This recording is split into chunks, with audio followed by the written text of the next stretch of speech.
Sunrise cafe തുടരുന്നു. ഇന്ന് ലോക ഹൃദയ ദിനം. ഹൃദ്രോഗ ചികിത്സാ രംഗത്ത് വൻ നേട്ടമാണ് കേരളം കൈവരിച്ചുകൊണ്ടിരിക്കുന്നത്. ഇന്ന് ലോക ഹൃദയ ദിനം ആചരിക്കുമ്പോൾ കേരളം ഹൃദ്രോഗ ചികിത്സാ രംഗത്ത് വൻ കുതിപ്പിനാണ് ഓരോ വർഷവും സാക്ഷ്യം വഹിച്ചുകൊണ്ടിരിക്കുന്നത്.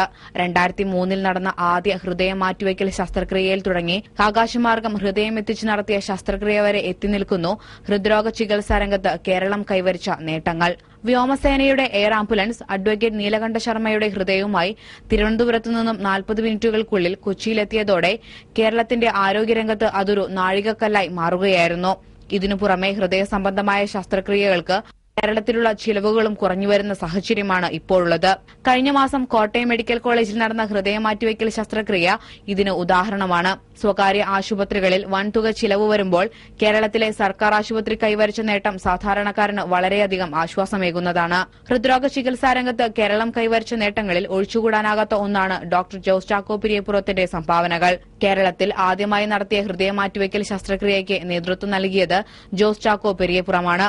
ഒരു രോഗിക്ക് 2ാം തവണയും ഹൃദയം മാറ്റിവയ്ക്കുക എന്ന അപൂർവ നേട്ടത്തിനും അദ്ദേഹം നേതൃത്വം നൽകിയിട്ടുണ്ട്. News desk TV news. ലോക ഹൃദയ ദിനത്തിൽ ഹൃദയാരോഗ്യത്തിന്റെ ആവശ്യകതയെക്കുറിച്ച് ഹൃദ്രോഗ ചികിത്സാ മുന്നേറ്റത്തെക്കുറിച്ചും സംസാരിക്കാൻ എത്തിയിരിക്കുന്നത് കൊച്ചി സൺറൈസ് ആശുപത്രിയിലെ ഡോക്ടർമാരായ EB ജോണും N ബാലകൃഷ്ണനുമാണ്. ഇരുവർക്കും സൺറൈസ് കഫേയിലേക്ക് സ്വാഗതം. ആദ്യം ഇന്ന് ലോക ഹൃദയ ദിനമാണ്. ഹൃദയത്തിന്റെ പ്രാധാന്യം മറക്കാതിരിക്കുക എന്നുള്ളത് തന്നെയാണ് ഈ ദിനം നാം സംസാരിക്കേണ്ടത്. ഒപ്പം ഹൃദ്രോഗം സർവ്വസാധാരണമായിരിക്കുന്നു. ഇതിനായി നാം എന്തൊക്കെയാണ് ചെയ്യേണ്ടത്? നമുക്കറിയാം, ഹൃദയം എന്ന് പറയുന്ന ഒരു അവയവം നമ്മുടെ ശാരീരിക ആരോഗ്യത്തിന്റെ ഏറ്റവും കേന്ദ്രബിന്ദുവായ ഒരു അവയവമാണ്. നമ്മുടെ ജീവന്റെ ആദ്യത്തെ തുടിപ്പ് മുതൽ ജീവിതാവസാനം വരെ നമുക്ക് വേണ്ടി യാതൊരു ക്ഷീണവുമില്ലാതെ ഒരു വിശ്രമവുമില്ലാതെ ജോലി ചെയ്തുകൊണ്ടിരിക്കുന്ന ഒരു അവയവമാണ് ഹൃദയം. ഈ ഹൃദയത്തിന്റെ പ്രവർത്തനത്തെ കുറിച്ച് പറയുകയാണെങ്കിൽ കുറച്ച് രസകരമായ കാര്യങ്ങൾ നമുക്കറിയാം. ഹൃദയം നിരന്തരം മിടിച്ചുകൊണ്ടിരിക്കുകയാണ്. നമ്മുടെ ജീവിതത്തിൽ ഏതാണ്ട് 300 കോടി തവണ ഈ ഹൃദയം മിടിച്ചുകൊണ്ടിരിക്കുന്നതെന്ന് പറയാം. അത്രയ്ക്ക് എഫിഷ്യന്റായി, അത്രയ്ക്ക് കാര്യക്ഷമമായി ഒരു ക്ഷീണവുമില്ലാതെ നമുക്ക് വേണ്ടി ജോലി ചെയ്തുകൊണ്ടിരിക്കുന്ന ഒരു അവയവമാണ് ഹൃദയം എന്ന് പറയുന്നത്. ഏതാണ്ട് 20 കോടി ലിറ്റർ ബ്ലഡ് നമ്മുടെ ജീവിതത്തിൽ ഹൃദയം പമ്പ് ചെയ്യുന്നുണ്ട്. അപ്പൊ അങ്ങനെ ജോലി ചെയ്യുന്ന ഒരു അവയവത്തെക്കുറിച്ച് ചിന്തിക്കാനും ആ അവയവത്തിന്റെ ആരോഗ്യത്തിന് കാരണങ്ങൾ എന്തൊക്കെയാണെന്ന് മനസ്സിലാക്കാനും അതിന് രോഗമുണ്ടായാൽ അത് എങ്ങനെയാണ് നമ്മൾ മനസ്സിലാക്കേണ്ടതെന്ന് അറിയാനും ഇതിനൊക്കെ വേണ്ടിയാണ് വേൾഡ് ഹാർട്ട് ഫെഡറേഷൻ ഒരു ദിവസം 365 ദിവസത്തിൽ ഒരു ദിവസമെങ്കിലും ഹൃദയത്തിന് വേണ്ടി അല്ലെങ്കിൽ ഹൃദയത്തിന്റെ കാര്യങ്ങളെപ്പറ്റി ആലോചിക്കാനായി, അതിനെപ്പറ്റി ചിന്തിക്കാനായി, പൊതുജനങ്ങളെ അത് മനസ്സിലാക്കാനായി ഒരു ദിവസം മാറ്റിവെച്ചിരിക്കുന്നത്. അതാണ് ലോക ഹൃദയ ദിനം എന്ന് പറയുന്നത്. 2000-ലാണ് ആദ്യമായിട്ട് ലോക ഹൃദയ ദിനം കൊണ്ടാടിയത്. അങ്ങനെ ഇപ്പൊ 15 വർഷത്തോളമായി നമ്മൾ ഓരോ വർഷവും ഒരു സന്ദേശം ലോക ഹൃദയ ദിനത്തിൽ ഉണ്ടായിരിക്കും. ഇപ്രാവശ്യം അതിന്റെ സന്ദേശം ആരോഗ്യമുള്ള ഹൃദയം എല്ലാവർക്കും എല്ലായിടത്തും എന്നുള്ള ഒരു സന്ദേശമാണ്. അപ്പം ഹൃദ്രോഗം എന്താണ്, ഹൃദ്രോഗത്തിന് കാരണങ്ങൾ എന്തൊക്കെയാണ്, ഈ കാരണങ്ങൾ നമ്മൾ എങ്ങനെ മനസ്സിലാക്കണം, എങ്ങനെ നമ്മുടെ ജീവിതത്തിൽ പ്രാവർത്തികമാക്കണം എന്നുള്ളതാണ് ഹൃദയ ദിനത്തിന്റെ സന്ദേശമായി ഇപ്രാവശ്യം നമ്മൾ ആരോഗ്യകരമായ ചുറ്റുപാട് തന്നെയാണ് വളരെ പ്രധാനം. അപ്പോൾ ഏതെല്ലാം അല്ലെങ്കിൽ എന്തൊക്കെ തരത്തിലുള്ള ആരോഗ്യകരമായ ഒരു ചുറ്റുപാട് നമുക്ക് ഏത് തരത്തിൽ ഉണ്ടാക്കാൻ വേണ്ടി കഴിയും?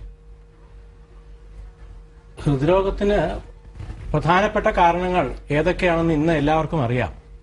ഉയർന്ന കൊളസ്ട്രോള്, ഉയർന്ന രക്തസമ്മർദ്ദം, പൊണ്ണത്തടി, പുകവലി, പാരമ്പര്യ ഘടകങ്ങൾ ഇവയൊക്കെയാണ് ഹൃദ്രോഗത്തിലേക്ക് നയിക്കുന്നത്. എന്നാൽ ഈ ഘടകങ്ങളെയൊക്കെ നിയന്ത്രിച്ചാൽ ഹൃദ്രോഗം വരാതിരിക്കാൻ ഒരു നല്ല പരിധിവരെ സാധിക്കുമെന്നുള്ളത് ഇതുവരെയുള്ള പഠനങ്ങളിൽ നിന്ന് നമുക്ക് തെളിഞ്ഞിട്ടുണ്ട്. അപ്പോൾ അതിനാണ് ഹൃദയ സുരക്ഷ എല്ലാവർക്കും എല്ലായിടത്തും എന്ന സന്ദേശം ഈ പ്രാവശ്യം നൽകിയിരിക്കുന്നത്. വീട്ടിലായാലും പൊതുസ്ഥലങ്ങളിലായാലും പണിസ്ഥലത്തായാലും ഹൃദയത്തെ സംരക്ഷിക്കാൻ വേണ്ടിയുള്ള ചില ആരോഗ്യകരമായ ജീവിത രീതികൾ നമുക്ക് ബോധപൂർവം എടുക്കാൻ സാധിക്കും. ഉദാഹരണത്തിന്, നമ്മൾ കഴിക്കുന്ന ആഹാരത്തിൽ കൂടുതൽ കൊഴുപ്പുള്ള ആഹാരങ്ങൾ ഒഴിവാക്കാൻ നമ്മൾ പ്രത്യേകം ശ്രദ്ധിക്കുക. നമ്മൾ വെളിയിൽ നിന്ന് ആഹാരം മേടിക്കുകയാണെങ്കിൽ അത് ആരോഗ്യകരമായ കണ്ടന്റ്സ് കൊണ്ട് ഉണ്ടാക്കിയതാണോ എന്ന് പരിശോധിച്ച് നല്ലത് സെലക്ട് ചെയ്യാനുള്ള ഒരു അവബോധം നമ്മൾ ഉണ്ടാക്കിയെടുക്കണം. അത് മാത്രമല്ല, വീട്ടിൽ പാചകം ചെയ്യുമ്പോഴും അത് ആരോഗ്യകരമായ ഘടകങ്ങൾ ഉൾപ്പെടുത്തിയും അനാരോഗ്യകരമായ കാര്യങ്ങൾ ഒഴിവാക്കുകയും ചെയ്യണം. ഉദാഹരണം, റിഫൈൻ ഫ്ലോർ, വനസ്പതി പോലെയുള്ള സാച്ചുറേറ്റഡ് ഫാറ്റ് അടങ്ങിയ എണ്ണ മുതലായവ ഒഴിവാക്കിക്കൊണ്ട് പാചകം ചെയ്യുക എന്നുള്ളതാണ് നമുക്ക് വീട്ടിൽ ചെയ്യാൻ പറ്റുന്ന കാര്യം. പോകുന്ന വഴി യാത്ര ചെയ്യുമ്പോഴും നമ്മൾ കഴിവതും ശരീരത്തിന് കുറച്ച് ആയാസം ഉൾപ്പെടുത്താൻ ശ്രമിക്കാം. നമ്മൾ ഒരു ഓഫീസിൽ കയറുമ്പോൾ അവിടെ ലിഫ്റ്റ് ഉണ്ടെങ്കിൽ, നമുക്ക് സമയമുണ്ടെങ്കിൽ ലിഫ്റ്റ് ഒഴിവാക്കിക്കൊണ്ട് ഫ്ലെയർസ് എടുത്തു കഴിഞ്ഞാൽ, സ്റ്റെപ്പ് കയറി നടന്നു പോയാൽ അത് നമ്മൾ അറിയാതെ തന്നെ നമുക്ക് ഒരു വ്യായാമം ലഭിക്കും. അത് ദിവസവും ചെയ്തു കഴിഞ്ഞാൽ അത് തന്നെ ഒരു നല്ല ഒരു ഹൃദയത്തിന് പ്രോത്സാഹജനകമായ ആരോഗ്യം നൽകും. അതുപോലെ നടക്കുമ്പോൾ, വാഹനങ്ങൾ ഉപയോഗിക്കുമ്പോഴും ഒരു സ്റ്റോപ്പ് മുമ്പിൽ ഇറങ്ങി കുറച്ചു നേരം വീട്ടിലേക്ക് നടക്കുക. ഇതൊക്കെ പ്രായോഗികമായിട്ട് നമ്മുടെ ശരീരത്തിന് ഒരു ആയാസം ദിവസവും അരമണിക്കൂറെങ്കിലും കിട്ടുകയാണെങ്കിൽ അത് ഹൃദയാരോഗ്യത്തിന് ഏറെ പ്രയോജനം ചെയ്യും. അതുകൂടാതെ ജോലി സ്ഥലത്തും നമ്മൾ സ്ട്രെസ് ഒഴിവാക്കാനായിട്ടുള്ള സംവിധാനങ്ങൾ മാനേജ്മെന്റ് ഒരുക്കേണ്ടതായിട്ടുണ്ട്. അതുകൂടാതെ നല്ല ഭക്ഷണം പ്രൊവൈഡ് ചെയ്യാനുള്ള സംവിധാനങ്ങൾ വേണം. അതുകൂടാതെ പുകവലി ഒഴിവാക്കാനായിട്ട്, പുകവലിയാണ് നമുക്ക് ഒഴിവാക്കാൻ പറ്റുന്ന ഏറ്റവും വലിയ കാര്യം. അപ്പോൾ പാസീവ് സ്മോക്കിംഗ് എന്ന് നമ്മളെല്ലാം പറഞ്ഞു കേട്ടിട്ടുണ്ട്. ബാക്കി ഒരാൾ വലിക്കുന്നതിന്റെ പുക വലിക്കാത്ത ഒരാളുടെ ശ്വാസകോശത്തിലേക്ക് കയറുന്നു, ചുറ്റുമുള്ളവരെ പ്രതികൂലമായി ബാധിക്കുന്നു എന്നുള്ളതാണ് ഇതിന്റെ കൺസെപ്റ്റ്. അതുകൊണ്ട് പൊതുസ്ഥലങ്ങളിലും ഓഫീസുകളിലും പുകവലി കർശനമായി നിരോധിച്ച് അത് സ്മോക്കിങ്ങിന് വേണ്ടി സ്പെഷ്യൽ ഏരിയാസ് നമ്മൾ ഒരുക്കണം എന്നുള്ളതാണ് നമുക്ക് ഇതിനു വേണ്ടി ചെയ്യാൻ കഴിയുന്നത്. നേരത്തെ പ്രായമുള്ള ആളുകളിൽ മാത്രമായിരുന്നു വലിയ രീതിയിൽ ഹൃദ്രോഗം കാണപ്പെട്ടത്. എന്നാൽ ഇന്ന് കൊച്ചു കുട്ടികളിൽ പോലും ഹൃദ്രോഗം കണ്ടുവരുന്നു. എന്തുകൊണ്ടാണ് ഇത്തരത്തിലുള്ള ഒരു പ്രവണതകൾ രൂപപ്പെട്ടു വരുന്നത്? ഇപ്പം പണ്ട് നമുക്കറിയാം ഹൃദ്രോഗം, നമ്മളിപ്പോ ഇന്ന് സംസാരിച്ചുകൊണ്ടിരിക്കുന്ന ഹൃദ്രോഗം എന്ന് പറയുന്നത് ജീവിതശൈലി രോഗവുമായിട്ട് ബന്ധപ്പെട്ട അല്ലെങ്കിൽ ആത്രോസ്ക്ലെറോസിസ് എന്ന് പറയുന്ന നമ്മുടെ ഹൃദയത്തിന്റെ രക്തധമനികളിൽ ഉണ്ടാകുന്ന ബ്ലോക്കുകൾ, അതാണ് നമ്മൾ പ്രധാനമായും ഈ ഹൃദ്രോഗം എന്ന പേരിൽ ഡിസ്കസ് ചെയ്യുന്നത്. ഇതില് കൊച്ചുകുട്ടികൾക്കുണ്ടാകുന്ന അസുഖങ്ങൾ താരതമ്യേന ഈ അസുഖമല്ല.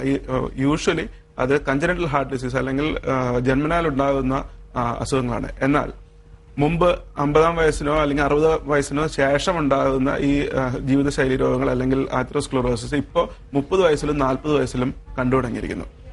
ഇപ്പൊ പലപ്പോഴും ഞാൻ രോഗികളുടെ അടുത്ത് സംസാരിക്കുമ്പോൾ പുകവലിക്കരുത് അല്ലെങ്കിൽ കൊഴുപ്പുള്ള ഭക്ഷണങ്ങൾ കഴിക്കരുത് എന്നൊക്കെ നമ്മൾ പറയുമ്പോൾ അവരിൽ നിന്ന് ഉയരുന്നൊരു ചോദ്യമുണ്ട്.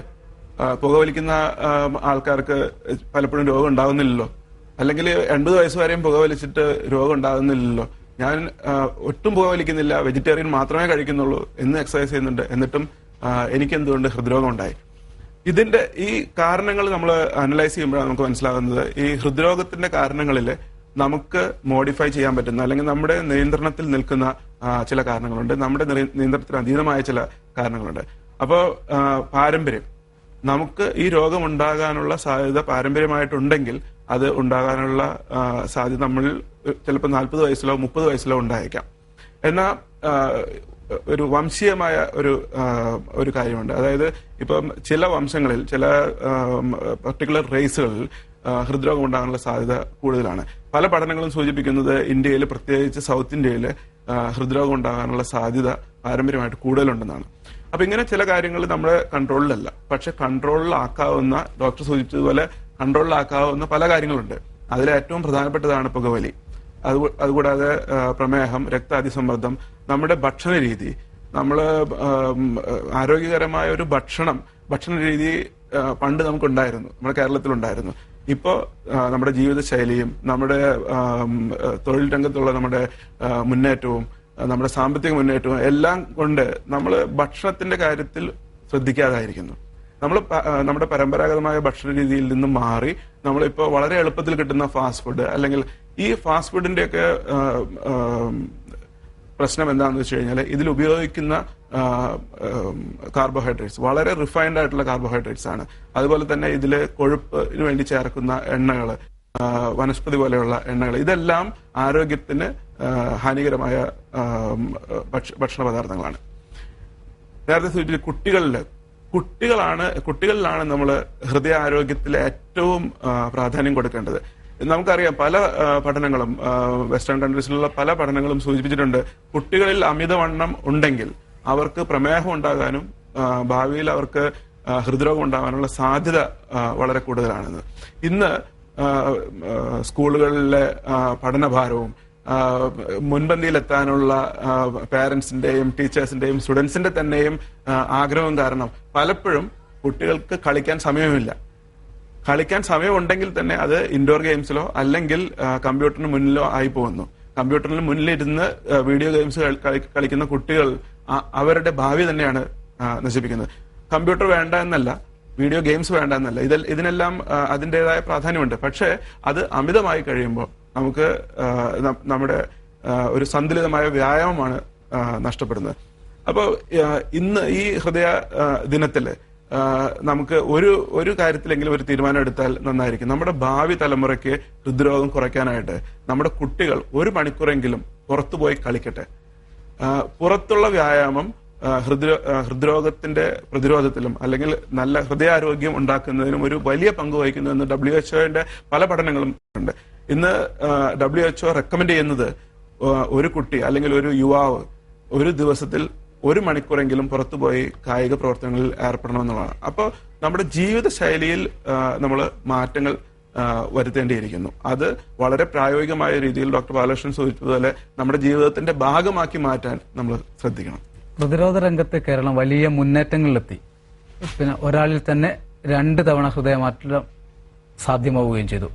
എന്നാലും കേരളീയർ രോഗികൾ ആവുന്നവരുടെ എണ്ണം വലിയ രീതിയിൽ കൂടി വരികയാണ്.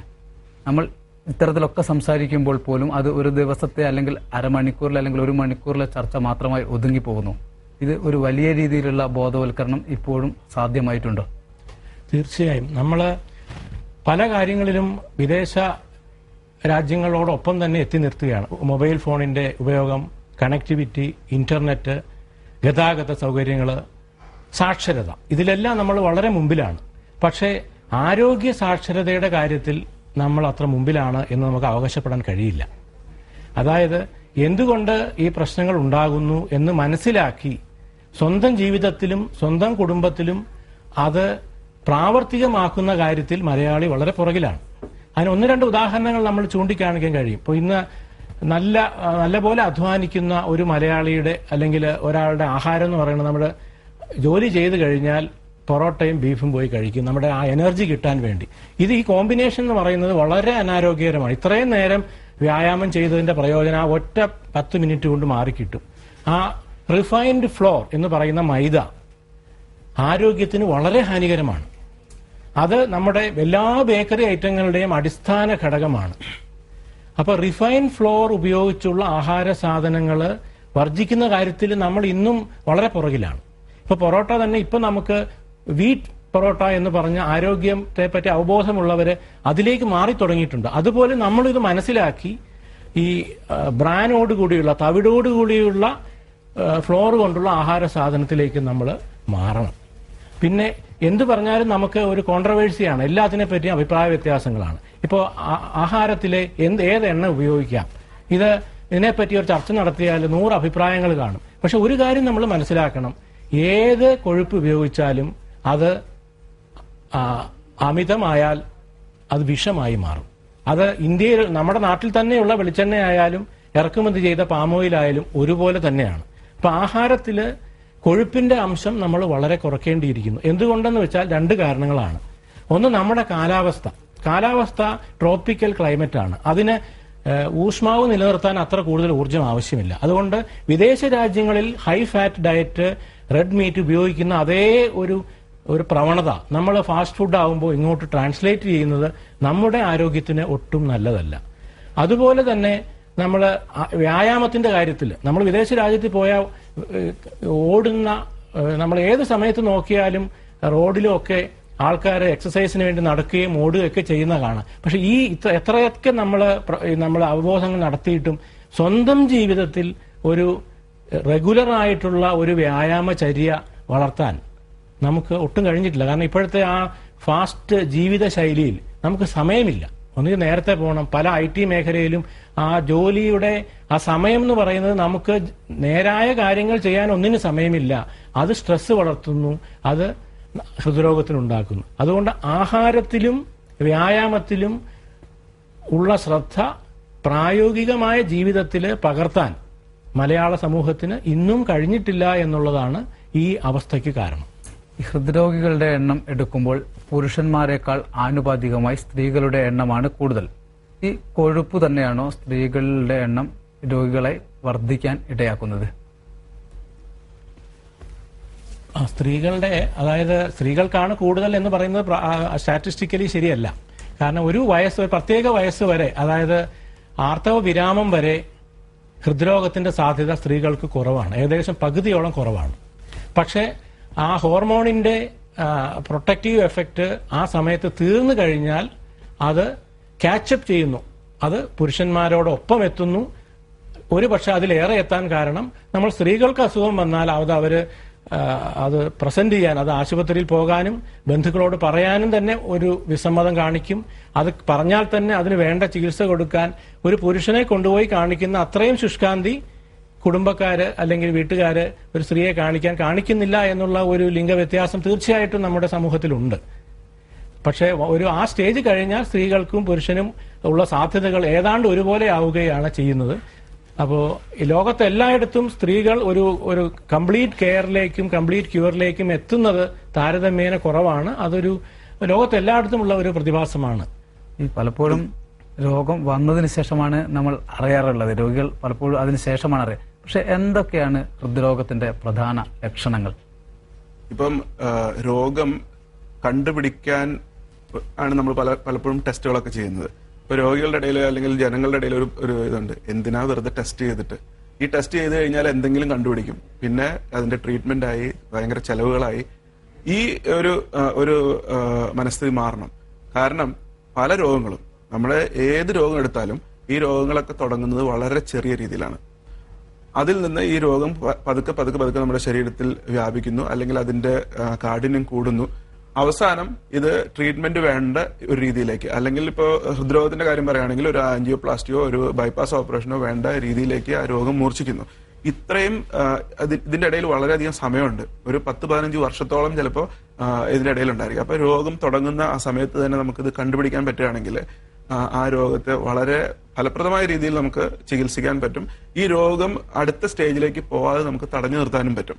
അപ്പോൾ ഇതിന് നമ്മൾ അറിയേണ്ടത് ഈ രോഗം എന്താണ്, എങ്ങനെയാണ് ഈ രോഗം ഉണ്ടാകുന്നത്, അല്ലെങ്കിൽ ഈ രോഗത്തിന്റെ ലക്ഷണങ്ങൾ എന്താണ്. ഈ രോഗത്തിന് ലക്ഷണങ്ങൾ ഉണ്ടെങ്കിൽ നമ്മൾ എന്ത് ചെയ്യണം, നമ്മൾ എങ്ങനെ ഇത് നമുക്കത് കണ്ടുപിടിക്കാൻ പറ്റും എന്നുള്ള കാര്യങ്ങൾ അറിയണം. ഇപ്പൊ ഹൃദ്രോഗത്തിന്റെ കാര്യം എടുക്കാം. ഹൃദ്രോഗത്തില് നമ്മൾ ഇപ്പൊ ഡിസ്കസ് ചെയ്യുന്നത് ഹൃദയത്തിന്റെ രക്തധമനികളിൽ ബ്ലോക്ക് ഉണ്ടാകുന്ന അസുഖത്തെ പറ്റിയാണ്. ഈ ബ്ലോക്കുകൾ ഉണ്ടാകുമ്പോൾ എന്തായിരിക്കും ഇതിന്റെ ഏറ്റവും പ്രധാനപ്പെട്ട ലക്ഷണം എന്ന് പറയുന്നത് അഞ്ജന എന്ന് പറയുന്ന നെഞ്ചുവേദനയാണ്. പലപ്പോഴും നമുക്ക് നെഞ്ചിന്റെ പല ഭാഗത്തും വേദനകൾ ഉണ്ടാവും. എന്ത് വേദന ഉണ്ടായാലും അത് ഹൃദയത്തിന്റെ വേദനയാണെന്ന് നമ്മൾ വിചാരിക്കും. നമ്മൾ അതിനെപ്പറ്റി വളരെയധികം അതിനെപ്പറ്റി ആങ്സൈറ്റി നമുക്കുണ്ടാവാം. പക്ഷെ ഈ ഹൃദയ സംബന്ധമായ വേദന അല്ലെങ്കിൽ അഞ്ജനയ്ക്ക് ചില പ്രത്യേകതകളുണ്ട്. ഇത് സാധാരണയായിട്ട് ഹൃദയത്തിന്റെ നമ്മുടെ നെഞ്ചിന്റെ മധ്യഭാഗത്താണ് ഉണ്ടാകുന്നത്. നമുക്ക് നമ്മുടെ ഒരു കോൺസെപ്റ്റ് ഉണ്ട്, ഹൃദയം നമ്മുടെ നെഞ്ചിന്റെ ഇടതുഭാഗത്താണ് ഇരിക്കുന്നത്, അപ്പോൾ ഇടതുഭാഗത്ത് ഉണ്ടാകുന്ന വേദനകളായിരിക്കും. എന്നാൽ ഇതിന് വിരുദ്ധമായി നെഞ്ചിന്റെ മധ്യഭാഗത്താണ് ഈ വേദന ഉണ്ടാകുന്നത്. ഇത് വളരെ ഷാർപ്പായിട്ടുള്ള ഒരു വേദനയല്ല, ഒരു ഹെവിനെസ് അല്ലെങ്കിൽ സംതിങ് ഡിഫറെന്റ്, എന്തോ കയറ്റി വെച്ച പോലെ, നെഞ്ചിൽ എന്തോ കയറ്റി വെച്ചതുപോലെ അങ്ങനെയുള്ള ഒരു ഫീലിംഗ് ആണ് ഉണ്ടാകുന്നത്. ഈ വേദന സാധാരണഗതിയിൽ ഒരു 20 മിനിറ്റോ അല്ലെങ്കിൽ അരമണിക്കൂറിലോ കൂടുതൽ നീണ്ടു നിൽക്കുകയില്ല. പെട്ടെന്ന് വന്നു പോകുന്ന വേദനയോ അല്ലെങ്കിൽ ദിവസങ്ങളോളം നിൽക്കുന്ന വേദനയോ സാധാരണ ഹൃദ്രോഗത്തിന്റെ ലക്ഷണമായിരിക്കില്ല. ഇതിന് എക്സെപ്ഷൻസ് ഉണ്ട്, പക്ഷെ സാധാരണഗതിയിൽ അതായിരിക്കില്ല. പിന്നെ ഈ വേദന സാധാരണ വരുന്നത് നമ്മൾ എന്തെങ്കിലും കായിക അധ്വാനമുള്ള കാര്യങ്ങൾ ചെയ്യുമ്പോൾ, എന്തെങ്കിലും സ്ട്രെയിനുള്ള വർക്ക് ചെയ്യുമ്പോൾ, ചിലപ്പോൾ സ്റ്റെയർ കേസ് കയറുമ്പോഴായിരിക്കാം, ചിലപ്പോൾ എന്തെങ്കിലും വിറക് വെട്ടുമ്പോഴായിരിക്കാം, അല്ലെങ്കിൽ ഹെവി ആയിട്ടുള്ള എന്തെങ്കിലും തുണികൾ കഴുകുമ്പോഴായിരിക്കാം, തുണി തോർത്തുമുണ്ട് പിഴിയുമ്പോഴായിരിക്കാം. ഇങ്ങനെയുള്ള നമുക്ക് കുറച്ച് സ്ട്രെയിനുള്ള ജോലികൾ ചെയ്യുമ്പോഴായിരിക്കും ഈ വേദന വരുന്നത്. ഇത് നമ്മൾ റെസ്റ്റ് എടുത്തു കഴിഞ്ഞാൽ അപ്പം തന്നെ പോവുകയും ചെയ്യും. അപ്പോൾ 2 ലക്ഷണങ്ങളായി. ഒന്ന്, നെഞ്ചിന്റെ മധ്യഭാഗത്താണ് ഇത് വരുന്നത്. ഇത് റെയർ ആയിട്ട് ചിലപ്പോൾ നമ്മുടെ ഷോൾഡറിലേക്കോ നമ്മുടെ കഴുത്തിലേക്കോ നമ്മുടെ കീഴ്ത്താടിയെല്ലിന്റെ ഭാഗത്തേക്കോ അല്ലെങ്കിൽ കൈകളിലേക്കോ വ്യാപിക്കാം. ഇതാണ് അഞ്ജന എന്ന് പറയുന്ന രോഗത്തിന്റെ വേദനയുടെ ലക്ഷണം. പിന്നെ വളരെ ഷോർട്ട് ലിവ്ഡ് ആണ്, അതായത് 20 മിനിറ്റിൽ കൂടുതൽ സാധാരണ ഇത് നീണ്ടു നിൽക്കുകയില്ല. എന്തെങ്കിലും കായിക പ്രവൃത്തി ചെയ്യുമ്പോൾ വരികയും റെസ്റ്റ് എടുക്കുമ്പോൾ ഇത് പോവുകയും ചെയ്യും. അപ്പൊ ഇങ്ങനെയുള്ള വേദന ഇടയ്ക്കിടയ്ക്ക് വരുന്നുണ്ടെങ്കിൽ, പ്രത്യേകിച്ച് നമ്മൾ എക്സസൈസ് ചെയ്യുമ്പോഴോ അല്ലെങ്കിൽ ഇങ്ങനെ സ്ട്രെയിൻ ചെയ്യുമ്പോഴോ വരുന്നുണ്ടെങ്കിൽ തീർച്ചയായും ഒരു ഹൃദ്രോഗത്തിനെ കാണേണ്ടതാണ്. നമ്മൾ അതിന് ആവശ്യമായ ടെസ്റ്റുകൾ ചെയ്ത് നോക്കേണ്ടതാണ്. പിന്നെ ഹൃദയാഘാതം അല്ലെങ്കിൽ ഹാർട്ട് അറ്റാക്ക് എന്ന് പറയുന്ന ഇതിന്റെ അങ്ങേയറ്റം, അതായത് ഇതിന്റെ ഏറ്റവും മൂർച്ഛിച്ച അവസ്ഥയാണ് ഹൃദയാഘാതം അല്ലെങ്കിൽ ഹാർട്ട് അറ്റാക്ക് എന്ന് പറയുന്നത്. ഹാർട്ട് അറ്റാക്കിൽ എന്താണ് ഉണ്ടാകുന്നത്? ഈ രക്തധമനികൾ, അതിൽ ചെറിയ ബ്ലോക്കുകൾ ഉണ്ടായിരുന്നിരിക്കാം, അവിടെ പെട്ടെന്ന് ഒരു ബ്ലഡ് ക്ലോട്ട് വന്നിട്ട് ആ രക്തധമനി കംപ്ലീറ്റ് ആയിട്ട് അടഞ്ഞു പോവുകയാണ്. ചിലപ്പോൾ കുറച്ച് സമയത്തേക്ക് ആയിരിക്കാം, ചിലപ്പോൾ കുറച്ച് സമയം നീണ്ടു നിൽക്കാം. ഏത് രക്തധമനിയിലാണ് ബ്ലോക്ക് ഉണ്ടാകുന്നത് എന്ന് ഇതിനെ ആശ്രയിച്ച് ഇതിന്റെ കാഠിന്യവും ഇതിന്റെ സീരിയസ്നെസ്സും കൂടുകയോ കുറയുകയോ ചെയ്യാം. അപ്പോൾ ഇത് ഹാർട്ടിന് പെർമനന്റ് ആയിട്ട് ഡാമേജ് ഉണ്ടാക്കുന്ന അല്ലെങ്കിൽ ക്ഷതമുണ്ടാക്കുന്ന ഒരു അവസ്ഥയാണ്. അപ്പോൾ ഹൃദയാഘാതം ഉണ്ടാകുമ്പോൾ ഇതേ നെഞ്ചുവേദന തന്നെ ഉണ്ടാകാം, ഇതേ ക്വാളിറ്റിയുള്ള നെഞ്ചുവേദന ഇതിനേക്കാളും വളരെയധികം തീവ്രതയോടുകൂടി ഉണ്ടാകാം. അതേസമയം തന്നെ പെട്ടെന്ന് സ്വെറ്റിംഗ്, വേർക്കാം, ചിലപ്പോൾ ബോധക്ഷയം തന്നെ ഉണ്ടാവാം, തളർന്നു വീഴാം. ഇങ്ങനെയുള്ള രോഗലക്ഷണങ്ങളുണ്ടെങ്കിൽ അത് ഹൃദയാഘാതത്തിന്റെ ലക്ഷണങ്ങളാണെന്ന് മനസ്സിലാക്കാനും എത്രയും പെട്ടെന്ന് അടുത്തുള്ള ഇതിനുള്ള സജ്ജീകരണങ്ങളുള്ള ആശുപത്രിയിൽ എത്തിക്കാനും നമ്മൾ ശ്രദ്ധിക്കണം.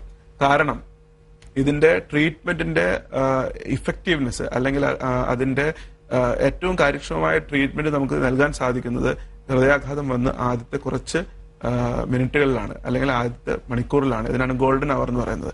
അപ്പോൾ ഹൃദയ ആഘാതം അല്ലെങ്കിൽ നെഞ്ചുവേദനയുടെ ലക്ഷണങ്ങൾ അത് എങ്ങനെ ഉണ്ടാകുന്നു, അതിന്റെ ലക്ഷണങ്ങൾ എന്താണെന്ന് നമ്മൾ മനസ്സിലാക്കിയിരിക്കുക. അത് വന്നാൽ ഉടനെ തന്നെ വൈദ്യസഹായം തേടുക. ഇതാണ് നമ്മൾ ചെയ്യേണ്ടത്. പലപ്പോഴും നമ്മുടെ സമൂഹം രോഗാതുരമായ സമൂഹമാണ് എന്ന് തോന്നിപ്പോകുന്നത് നമുക്ക് ചുറ്റും ആശുപത്രികളാണ്. ഈ ആശുപത്രികൾ അടിക്കടി വരുമ്പോൾ നാം നമ്മോട് വിളിച്ചു പറയാണ് നമ്മുടെ ലോകം രോഗാതുരമായ സമൂഹമാണ്. പലപ്പോഴും എനിക്ക് തോന്നുന്നു രോഗികൾ ആശുപത്രികളിലേക്ക് തേടിയെത്താത്തത് സാധാരണക്കാരനെ സംബന്ധിച്ചിടത്തോളം ഇത് സംബന്ധിച്ച ചികിത്സയ്ക്ക് വലിയ ചെലവ് വരുന്നു. ഇത് സാധാരണക്കാരന് പ്രാപ്യമാവുന്ന രീതിയിലേക്ക് ചികിത്സാ ചെലവുകൾ കുറയ്ക്കാൻ മറ്റെന്തെങ്കിലും തരത്തിൽ ഒരു കൂട്ടായ്മ കൂടി ഇതിന്റെ ഭാഗമായി ഉണ്ടാകേണ്ടതില്ലേ? തീർച്ചയായും. ഇപ്പം ഹാർട്ട് അറ്റാക്കിനുള്ള ചികിത്സ അല്ലെങ്കിൽ ഹൃദയ ശസ്ത്രക്രിയ, ആൻജിയോപ്ലാസ്റ്റിയുടെ ഒക്കെ ചെലവ് സത്യം പറഞ്ഞാൽ കഴിഞ്ഞ ഒരു 10 കൊല്ലത്തിനുള്ളിൽ കുറഞ്ഞു വരിക എന്നുള്ളതാണ്. അത് നമ്മൾ പലതും മനസ്സിലാക്കുന്നില്ല. ഫോർ എക്സാമ്പിൾ, ഒരു കമ്പ്യൂട്ടറിന്റെ വില 10 കൊല്ലത്തിന് മുമ്പ് എന്തായിരുന്നു, ഇന്ന് എന്താണ്?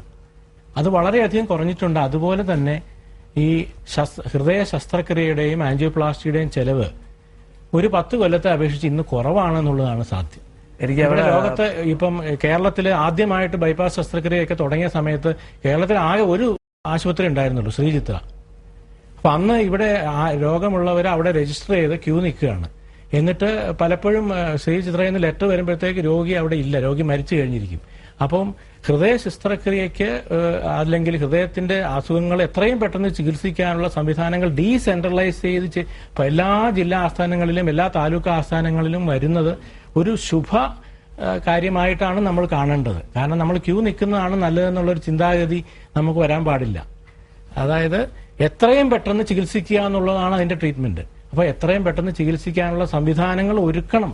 അത് സമൂഹത്തിനും ഗവൺമെന്റിനും അല്ലാതെ നോൺ ഗവൺമെന്റൽ ഓർഗനൈസേഷൻസിനും അതിന്റെ റെസ്പോൺസിബിലിറ്റി ഉണ്ട്. പിന്നെ ഇന്ന് എല്ലാത്തിനും നമ്മൾ സാധാരണ ആൾക്ക് അഫോർഡ് ചെയ്യാത്തവർക്ക് അതിനുള്ള ചികിത്സയ്ക്ക് ഇളവ് നൽകാനുള്ള സംവിധാനങ്ങൾ പല തലങ്ങളിൽ പ്രവർത്തിക്കുന്നുണ്ട്. ഉദാഹരണത്തിന് കാരുണ്യ ലോട്ടറി, എല്ലാവരും ലോട്ടറി എടുക്കുന്നതിന്റെ ഒരു നല്ല ശതമാനം ഹൃദയ ചികിത്സയ്ക്കായിട്ടാണ് പോകുന്നത്. ഉദാഹരണത്തിന് കോട്ടയം മെഡിക്കൽ കോളേജിലെ ഹൃദയം മാറ്റിവെക്കൽ ശസ്ത്രക്രിയ നടത്തിയതിന്റെ ചെലവ് ഈ കാരുണ്യ ലോട്ടറി സ്കീമിൽ നിന്നാണ് പോയിരിക്കുന്നത്. അതുപോലെ ഈവൻ എല്ലാ സ്വകാര്യ ആശുപത്രികളും BPL വിഭാഗക്കാർക്ക് അല്ലെങ്കിൽ അഫോർഡ് ചെയ്യാത്തവർക്ക് ലയൺസ് ക്ലബ്ബ് അല്ലെങ്കിൽ അതുപോലെ ഒരുപാട് സന്നദ്ധ പ്രവർത്തകരുടെ സഹായത്തോടുകൂടിയുള്ള സ്കീമുകൾ ഒരുക്കുന്നുണ്ട്. അതുപോലെ ഞാൻ പ്രവർത്തിക്കുന്ന സൺറൈസ് ഹോസ്പിറ്റലാണെങ്കിലും ഇതുപോലെ പല സംഘടനകളുമായി ചേർന്നുകൊണ്ട് നമ്മൾ പ്രവർത്തിക്കുന്ന ചുറ്റുവട്ടത്തെ ആൾക്കാരിൽ BPL വിഭാഗപ്പെട്ടവർക്കും സാമ്പത്തികമായി പിന്നോക്കാവസ്ഥയിലിരിക്കുന്നവർക്കും വളരെ കുറഞ്ഞ നിരക്കിൽ ഈ ചികിത്സാ സംവിധാനങ്ങൾ ചെയ്യാനുള്ള സംവിധാനങ്ങൾ നമ്മൾ ഒരുക്കുന്നുണ്ട്. ഇത് ഒരു കമ്പൈൻഡ് എഫർട്ട്